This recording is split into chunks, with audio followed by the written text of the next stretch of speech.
ओम शांति। 18 सितंबर 1969 बाबा के अव्यक्त महावाक्य हैं। मुरली का सार है, त्रिनेत्री, त्रिकालदर्शी और त्रिलोकीनाथ बनने की युक्तियाँ। बाबा पूछते, किसको देखते हो? आकार को देखते व अव्यक्त को देखते हो?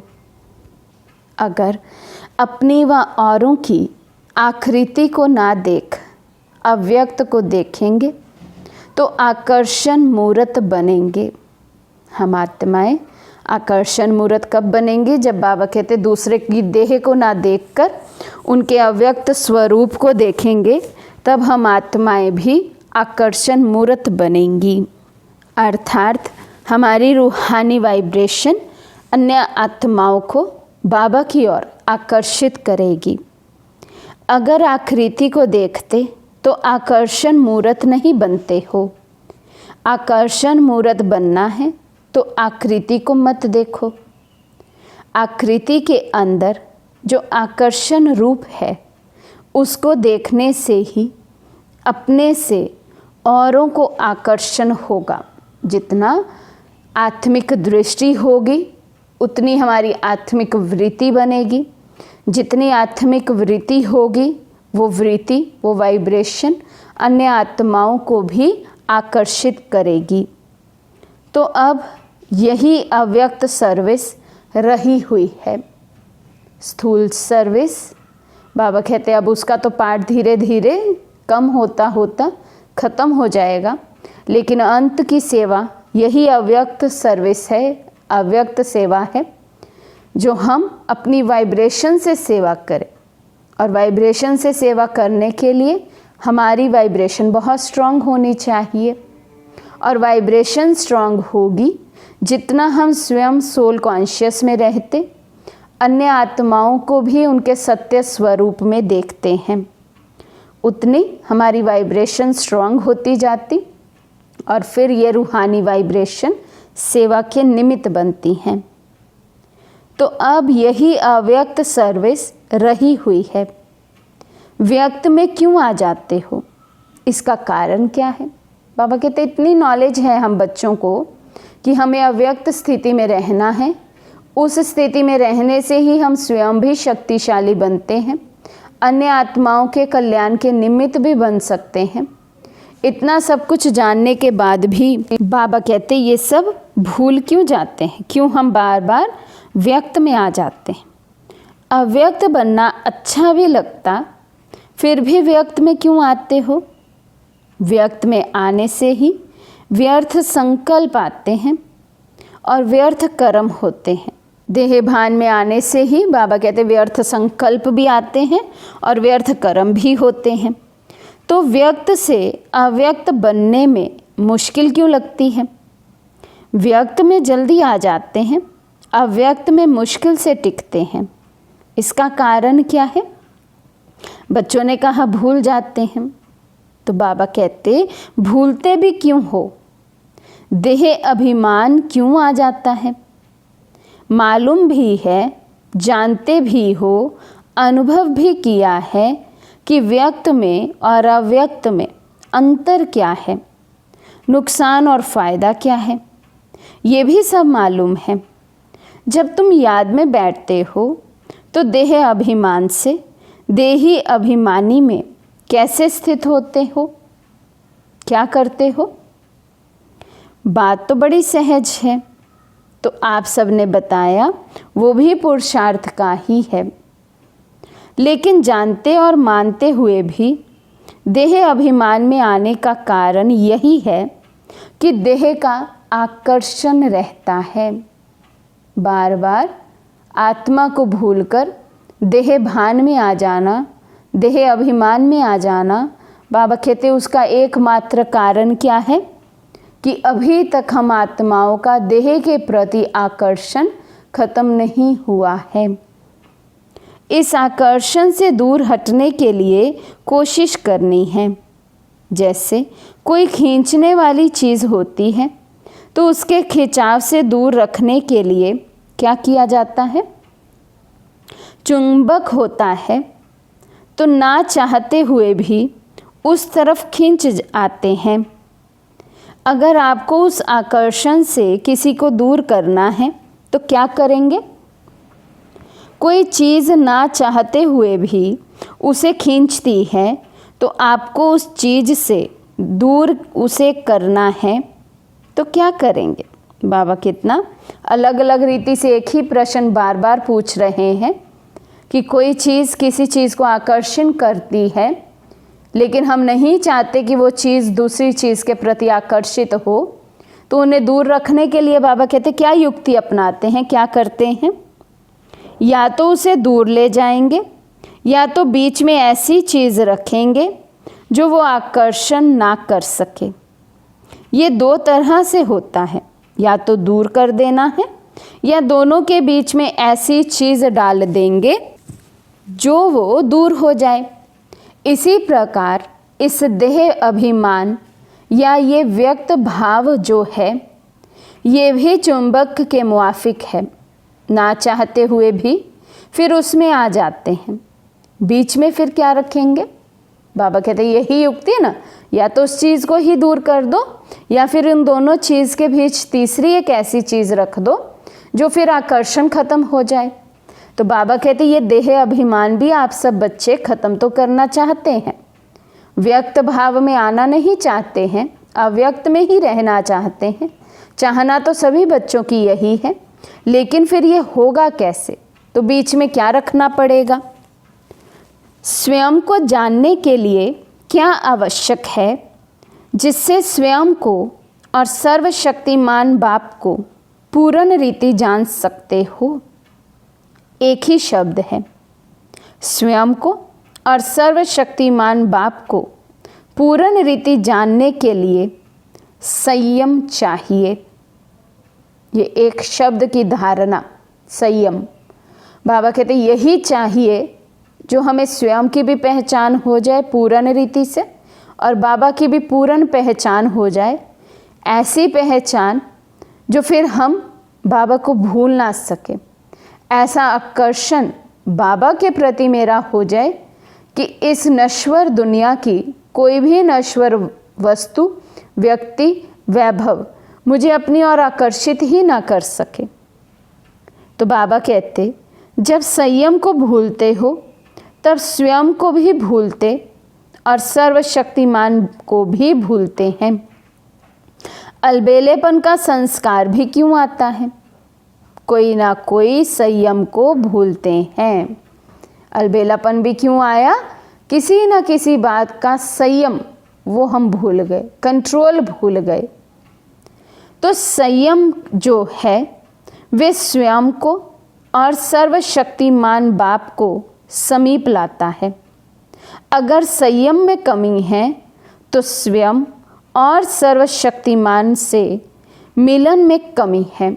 यदि कंट्रोलिंग पावर नहीं है, संयम नहीं है, तो बाबा कहते फिर अभी तक हमने पूर्ण रीति बाबा से मिलन भी नहीं मनाया है। मिलन में भी बाबा कहते फिर कमी रहेगी। तो बीच की जो बात है वे संयम है। कोई ना कोई संयम जब छोड़ते हो तब ये याद भी छूटती है। अगर संयम ठीक है तो स्वयं की स्थिति ठीक है, और स्वयं की स्थिति ठीक है तो सब बातें ठीक है। कंट्रोलिंग पावर है, संयम है, तो बाबा कहते आत्मिक स्थिति में स्थित रहेंगे, अपनी स्थिति भी ठीक रहेगी। और जब स्थिति ठीक है तो बाबा कहते फिर सब बातें ठीक लगती हैं। फिर परिस्थिति भी कोई बात नहीं, उसमें भी क्या लगता है, इसमें भी कुछ ना कुछ कल्याण होगा। तो ये देह की जो आकर्षण है वो बार बार अपनी तरफ आकर्षित करती है। अगर बीच में ये संयम अर्थात नियम रख दो तो ये देह की आकर्षण आकर्षित नहीं करेगी। जिस भी बात में मुझे अपना कंट्रोल करना है उस बात के लिए एक नियम फिक्स कर लो। बाबा कहते जब नियम रखेंगे ना बीच में, तो फिर कोई भी आकर्षण हमें आकर्षित नहीं कर सकता है। जैसे बाबा ने हमें खाने पीने की परहेज बताई है, तो वो हमारा नियम बन चुका है। अब बाहर भल हम जाते हैं, सड़क के किनारे भी जाते हैं, कहीं कार्य से घर से बाहर भी जाते हैं, भल सड़क पे हम कितना भी कुछ देखते हैं, लेकिन कभी भी उस खाने के प्रति, उस पदार्थ के प्रति हमारी आकर्षण नहीं जाती है, क्योंकि हमारा नियम है कि हमें वो सब खाना ही नहीं है, तो उस तरफ दृष्टि वृत्ति जाएगी ही नहीं। इसी तरह से बाबा कहते जहाँ पर भी अभी तक अपनी कमी देखते हैं, सबसे बड़ी कमी की बात जो बाबा कर रहे हैं, देह अभिमान में रहते अभी तक देही अभिमानी नहीं बने हैं, तो इसके लिए भी बाबा कहते अपने पर नियम लागू करो कि मुझे जब भी देखना है आत्मा को ही देखना है, देह की ओर मेरी दृष्टि जाए ही नहीं। ऐसा अपने लिए कड़ा नियम बना लें, संयम रखें, तो बाबा कहते फिर पूर्ण अपने आप को समझ सकेंगे, बाबा का संपूर्ण समझ पाएंगे, और फिर जो मिलन आत्मा और परमात्मा का होता है उसका अनुभव कर सकेंगे। बाबा कहते हैं इसके लिए 3 बातें ध्यान में रखो, स्वयं की याद, संयम और समय। कोई भी चीज़ हमें अपनी ओर आकर्षित नहीं करे, ना देह के संबंधी, ना ये विनाशी दुनिया, ना यहाँ के पदार्थ, ना यहाँ के सुख साधन सुविधाएं, कुछ भी हमें अपनी ओर आकर्षित ना करे। उसके लिए बाबा कहते 3 बातों पर अटेंशन देना है। सबसे पहले स्वयं की याद, मैं कौन हूँ। दूसरा संयम और समय, ये 3 बातें बाबा कहते याद रखो। मैं कौन हूँ, मेरे लिए परमात्मा ने नियम क्या बनाए हैं, और ये समय कौन सा चल रहा है। ये 3 बातें याद रखेंगे तो क्या बन जाएंगे, त्रिनेत्री, त्रिकालदर्शी, त्रिलोकीनाथ। संगम युग का जो आप सबका टाइटल है वो प्राप्त हो जाएगा।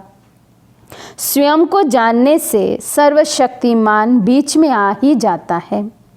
तो इन तीनों बातों तरफ ध्यान दो।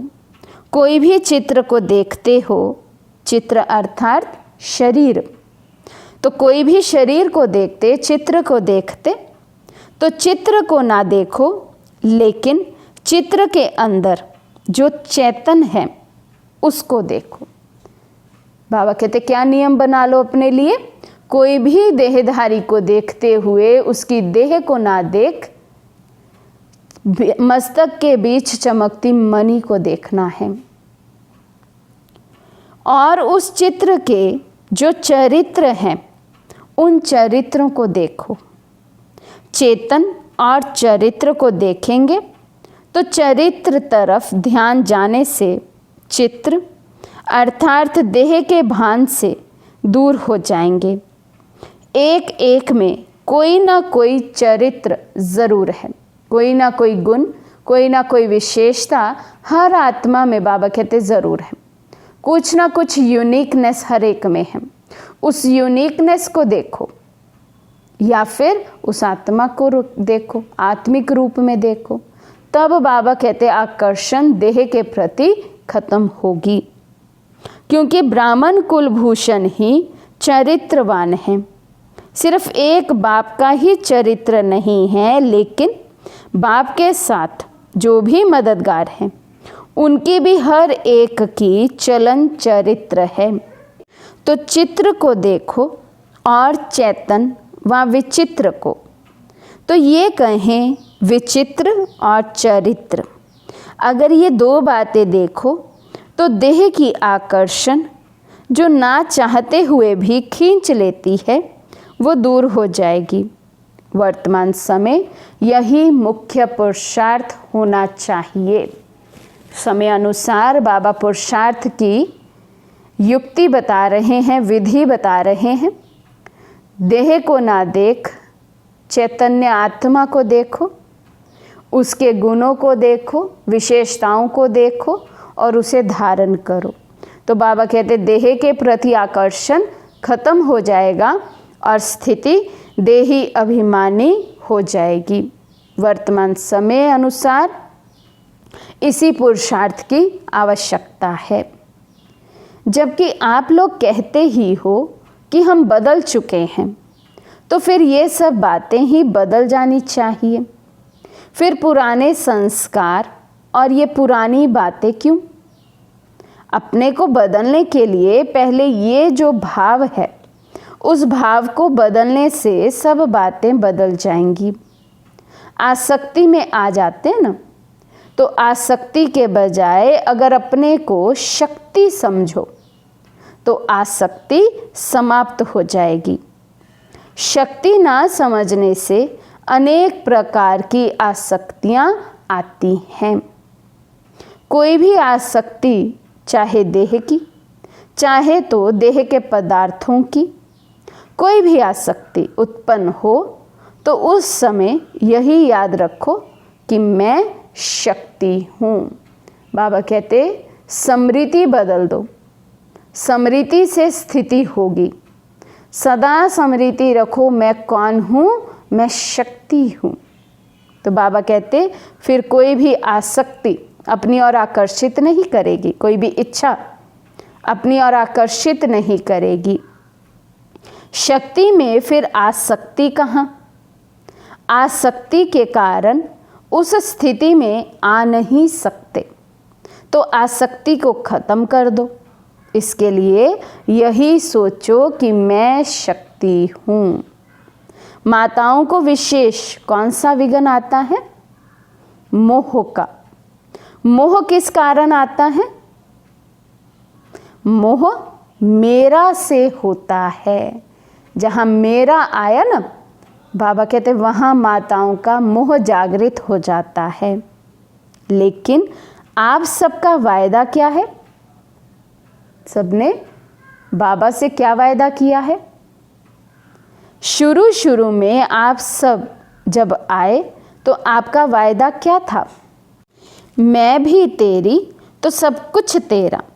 पहला वायदा यही है ना, मैं भी तेरी और मेरा सब कुछ भी तेरा। तो फिर भी मेरा कहाँ से आया? बाबा कहते याद करो, जब बाबा के बने शुरू में तो बाबा से ये वायदा सब ने किया, बाबा आज से मैं भी तेरी और जो मेरा है वो भी सब तेरा। तो बाबा कहते जब बाप हवाले कर दिया तो अब मेरापन कहाँ से आया? अब मेरा कहाँ से आया? बाबा कहते मैं भी तेरी और मेरा सब कुछ भी तेरा। तो फिर भी मेरा कहाँ से आया? तेरे को मेरे से मिला देते हो, तेरे को मेरे से मिला देते हो। पहले बाबा को बोला बाबा सब कुछ तेरा तेरा तेरा, अब क्या करते? फिर से वही संस्कार जागृत हो जाते, नहीं बाबा सब कुछ मेरा मेरा मेरा। कहने में तेरा तेरा और मानने में मेरा मेरा। तो बाबा कहते यहीं तो सारी प्रॉब्लम क्रिएट हो जाती है। अंदर बार एक नहीं रहते, बार बार से करते सब कुछ बाबा का है, बाबा का ही है, बाबा ही संसार है, और अंदर में पता नहीं कितना बड़ा संसार समाया हुआ है। तो इससे क्या सिद्ध हुआ कि पहला वायदा ही भूल जाते हो। पहला वायदा ही सब ये करते हैं, जो कहोगे वो करेंगे, जो खिलाएंगे जहाँ बिठाएंगे। बाबा कहते सब बच्चे बाबा से पहले यही वादा करते, बाबा अब जैसा आप रखेंगे हम वैसे ही रहेंगे, जो खिलाएंगे जहाँ रखेंगे जहाँ बिठाएंगे वही करेंगे। ये जो वायदा है वे वायदा याद है। बाप तुमको अव्यक्त वतन में बिठाते हैं तो आप फिर व्यक्त वतन में क्यों आ जाते हो?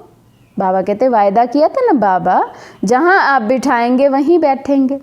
तो बाबा कहते मैं तो अव्यक्त वतन में बिठाता हूँ आप बच्चों को, सुबह अमृत वेले ही बिठा देता हूँ, और आप फिर व्यक्त वतन में क्यों आकर बैठ जाते हो? वहीं बैठो जहाँ बाबा ने बिठाया है। तो बाबा कहते वायदा तो ठीक नहीं निभाया ना, वायदा है जहाँ बिठाएंगे वहाँ बैठेंगे। बाप ने तो कहा नहीं कि व्यक्त वतन में बैठो, बाबा कहते मैंने तो छुट्टी नहीं दी आपको, मैंने तो ऑर्डर ही नहीं दिया, कहा ही नहीं कि आप व्यक्त वतन में बैठो। मैंने तो कहा सदा अव्यक्त वतन में अव्यक्तवासी हो, अव्यक्त बाप दादा के साथ बैठो। व्यक्त में होते अव्यक्त में रहो। पहला पहला पाठ ही भूल जाएंगे तो फिर ट्रेनिंग क्या करेंगे? ट्रेनिंग में पहला पाठ तो पक्का कराओ। ये याद रखो कि जो वायदा किया है उसको निभाकर दिखाएंगे। जो माताएं ट्रेनिंग में आई हुई हैं उनसे बाबा बात कर रहे हैं, आप सब सरेंडर हो सरेंडर। मन बुद्धि से बाबा के यज्ञ में बाबा के सामने अपने आप को अर्पण किया है।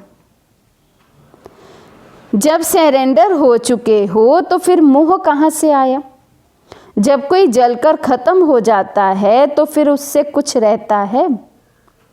कुछ भी नहीं। अगर कुछ है तो इसका मतलब है कि तीर लगा है लेकिन पूरे जले नहीं हैं। बाबा माताओं की रिजल्ट आउट कर रहे हैं। बाबा कहते हैं यदि अभी भी मोह है किसी में, इसका मतलब अभी तक पूर्ण रीति बाबा के बने नहीं हैं। और हम कहते हैं हम तो बाबा के हो चुके। बाबा कहते हैं जब तक पूर्ण रीति मन बुद्धि से बाबा के सामने सरेंडर नहीं हुए तो बाबा क्या मानते हैं कि तीर तो भर लगाए लेकिन पूरा नहीं लगा है, पूरे जले नहीं हैं, मरे हैं जले नहीं हैं। रावण को भी पहले मारते हैं फिर जलाते हैं, तो मर जीवा बने हो परंतु जलकर एकदम खाक बन जाएं वो नहीं बने हैं। मर जीवा तो बन गए, ब्राह्मण तो बन गए। पुरानी दुनिया से कहते हैं कि हम मर गए, ब्राह्मण बन गए, लेकिन बाबा कहते पूर्ण रीति नहीं जले हैं, संपूर्ण ब्राह्मण नहीं बने हैं। और जो पूरा ब्राह्मण नहीं बनते हैं वो फिर देवता बन नहीं सकते, क्योंकि ब्राह्मण सो फरिश्ता या ब्राह्मण सो देवता ही कहा जाता है, क्षत्रिय सो देवता कभी नहीं कहा जाता। तो जो पूर्ण रीति सरेंडर नहीं होते, पूर्ण रीति जलकर बाबा कहते खाक नहीं बन जाते हैं, वो पूर्ण ब्राह्मण भी नहीं हुए, तो फिर देवता कैसे बनेंगे? सरेंडर का अर्थ तो बड़ा है, मेरा कुछ रहा ही नहीं। सरेंडर का अर्थ क्या है? मेरा कुछ रहा ही नहीं। सरेंडर हुआ तो तन मन धन सब कुछ अर्पण। जब मन अर्पण कर दिया तो उस मन में अपने अनुसार संकल्प उठा ही कैसे सकते हैं? जब मन बाबा को दे दिया, बाबा मेरा मन भी आपका, मन को भी मैं सरेंडर करता हूँ, तो बाबा कहते अपने अकॉर्डिंग, अपनी मर्जी से फिर आप बच्चे संकल्प भी क्रिएट नहीं कर सकते हैं, क्योंकि मालिक किसको बना दिया? बाबा को। तो संकल्प कौन क्रिएट करे? फिर बाबा का अधिकार है। तो अपने हर संकल्प को मैच करो।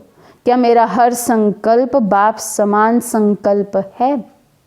तब कहेंगे मन से समर्पित। तो बाबा कहते तन से विकर्म कर ही कैसे सकते हैं? तन बाबा को दे दिया, मैं इस तन में भी मेहमान हूँ, ट्रस्टी हूँ। ये तन भी मुझे ईश्वरीय सेवा अर्थ मिला है। बाबा कहते यदि ऐसा सरेंडर बुद्धि कोई बच्चा होगा, उसके द्वारा कोई भी विकर्म फिर हो नहीं सकता। तन के द्वारा कोई भी गलत कार्य हो नहीं सकता, किसी भी कर्म में गलती हो नहीं सकती। और धन को भी विकल्प अथवा व्यर्थ कार्यों में लगा ही कैसे सकते हो? धन भी कहाँ लगेगा? ईश्वरीय सेवा में लगेगा। लौकिक कारोबार में, विकारियों से लेन देन में वो धन फिर लग नहीं सकता है। डॉक्टर्स वकीलों के पास वो धन लगेगा ही नहीं यदि मैं धन से बाबा के आगे सरेंडर्ड हूँ। यदि अभी तक डॉक्टर्स और वकीलों के पास हमारा धन लग रहा है, इसका अर्थ है कि मैंने धन में अभी भी मेरापन रखा हुआ है। बाबा कहते इससे सिद्ध है कि देकर फिर वापस ले लेते हैं, जबकि तन मन धन दे दिया है तो मन में क्या चलाना है वो भी श्रीमत मिलती है। तन से क्या करना है वो भी मत मिलती है। धन से क्या करना है वो भी मालूम है। जिनको दिया उनकी मत पर ही तो चलना है। जिसने मन दे दिया उसकी अवस्था फिर क्या होगी? बाबा कहते जिसने मन 100% बाबा के आगे सरेंडर कर दिया, बाबा को दे दिया, उसकी अवस्था क्या होगी? फिर मन मना भव, उसका मन वहाँ ही लगा रहेगा। इस मंत्र को कभी भूलेंगे नहीं। जो मन मना भव होगा उसमें मोह हो सकता है। बाबा कहते पूछो अपने आप को, उत्तर दो इसका। जिसका मन मना भव हो जाए तो उसमें मोह जागृत होगा? देहधारियों के प्रति हो ही नहीं सकता। तो मोह जीत बनने के लिए अपने वायदे को याद करो। यहाँ ट्रेनिंग से जब निकलेंगे तो आप कौन सा ठप्पा लगवा कर निकलेंगे? बाबा लक्ष्य दे रहे हैं। तो बच्चों ने कहा मोह जीत का। बाबा कहते अगर मोह जीत का ठप्पा लग जाएगा तो पोस्ट सीधी ठिकाने पर पहुंचेगी, और ठप्पा नहीं होगा तो पोस्ट ठिकाने पर नहीं पहुंचेगी। लेटर लिखते हैं तो ऊपर स्टैंप लगती है ना, और जिसको स्टैंप नहीं लगी होती वो लेटर फिर पता ही नहीं कहाँ भटक जाती है। एड्रेस ठीक ना हो तो कहाँ जाएगी लेटर? तो बाबा कहते हैं अगर यहाँ से अभी मोह जीत बन जाएंगे, इसका मतलब ठिकाने में लग जाएंगे, और मोह जीत नहीं बने तो फिर बाबा कहते भटकते रहेंगे मन बुद्धि। तो क्या निर्णय लेना है वो तो अब सबको अपना अपना सोचना है। उसके लिए बाबा ने कहा नियम पक्के करो। इसलिए ठप्पा ज़रूर लगाना है। इन माताओं का ही फिर समर्पित समारोह करेंगे। उसमें बुलाएंगे भी उन्हों को जिन्होंने ठप्पा लगाया होगा। मोहजीत वालों का ही सम्मेलन करेंगे। इसलिए जल्दी जल्दी तैयार हो जाओ। तो बाबा माताओं को खुला ऑफर दे रहे हैं, मोहजीत का ठप्पा बाबा से लगवाओ। अपने आप को इतना नष्टो मोहा बना दो एकदम से। बाबा कहते बिल्कुल जल कर खाक हो जाओ। केवल मर जीवा बनने से कार्य नहीं चलेगा, लेकिन बाबा कहते पूरा जलकर भस्म होना होगा, फिर बाबा के नाम का ठप्पा पक्का लगेगा। तो विशेष माताओं को बाबा ने कहा त्रिकालदर्शी, त्रिनेत्री, त्रिलोकीनाथ बनना है। उसकी युक्ति बाबा ने बताई है कि अन्य किसी भी व्यक्ति वस्तु वैभव का हमें आकर्षण ना हो, उसके लिए बाबा कहते एक शब्द को सदा याद रखना है, संयम अर्थात नियम। तो नियमों को पक्का करते जाओ। सबसे पहला नियम बाबा ने बताया, देह को देखते हुए आत्मा देखना। चरित्र को देखो और बाबा कहते आत्मा को देखो। तो इसलिए जब भी किसी को देखें देह रूप में नहीं देखें, हमारा ये फलाना संबंधी है इस रूप में नहीं देखकर, ये भी चैतन्य आत्मा है। उस चैतन्य आत्मा में क्या विशेषता भरी हुई है, उस विशेषता को देखना है। इससे बाबा कहते जो देह के प्रति आकर्षण है, जिसके कारण ना चाहते हुए भी बार बार देह भान में आ जाते हैं। देह भान में आने से फिर बाबा कहते अन्य आत्माओं को भी आकर्षित नहीं कर पाते हैं। यदि देही अभिमानी रहेंगे तो अन्य आत्माओं को भी अपनी रूहानी वाइब्रेशन से बाप के प्रति आकर्षित कर पाएंगे। और बाबा ने फिर विशेष कहा कि यही सेवा अब रही हुई है। तो इस सेवा को करने के लिए हमें स्वयं पर बहुत ध्यान देना है। बाबा ने कहा स्वयं की याद, संयम और समय, ये 3 बातों को याद रखना है। तो इन तीनों ही बातों पर हम अटेंशन दें, नष्टो मोहा बने, ऐसा ठप्पा अपने पर लगवा दें कि ये पक्के पक्के नष्टो मोहा हैं। तो बाबा ने ऑफर दिया, ऐसे पक्के ठप्पा लगे हुए आत्माओं को मधुबन में बुलाएंगे और बाबा के आगे फिर इनका समर्पित समारोह मनाएंगे। तो अब तो भल बाबा के सामने आने वाली, सन्मुख आने वाला पाठ नहीं है, लेकिन अपने मन से कितनी तसल्ली होगी कि बाबा ने हमें होमवर्क दिया, लक्ष्य दिया नष्टो मोहा बनने का, और हमने इस लक्ष्य को प्राप्त कर लिया। तो बाबा ने फिर निशानियां भी बताई, जिसका मन सरेंडर होगा, बाबा कहते वो मन व्यर्थ में कभी जाएगा ही नहीं, सदा ही श्रीमत प्रमाण संकल्प उत्पन्न होंगे। तन यदि समर्पित किया होगा तो बाबा कहते तन के द्वारा कोई भी विकर्म फिर हो नहीं सकता है। तन के द्वारा कर्म करने की भी जो श्रीमत जैसे मिली है वैसे ही कर्म होंगे। धन से बाबा कहते यदि मन बुद्धि से समर्पित हैं, वो धन भी व्यर्थ जा नहीं सकता। इसलिए हम अपने आप को चेक भी करें, कितना अभी तक हम सरेंडर हुए हैं।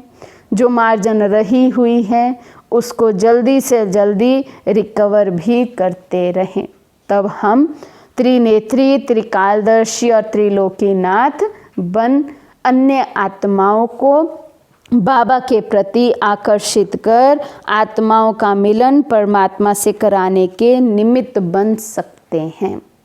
अच्छा, ओम शांति।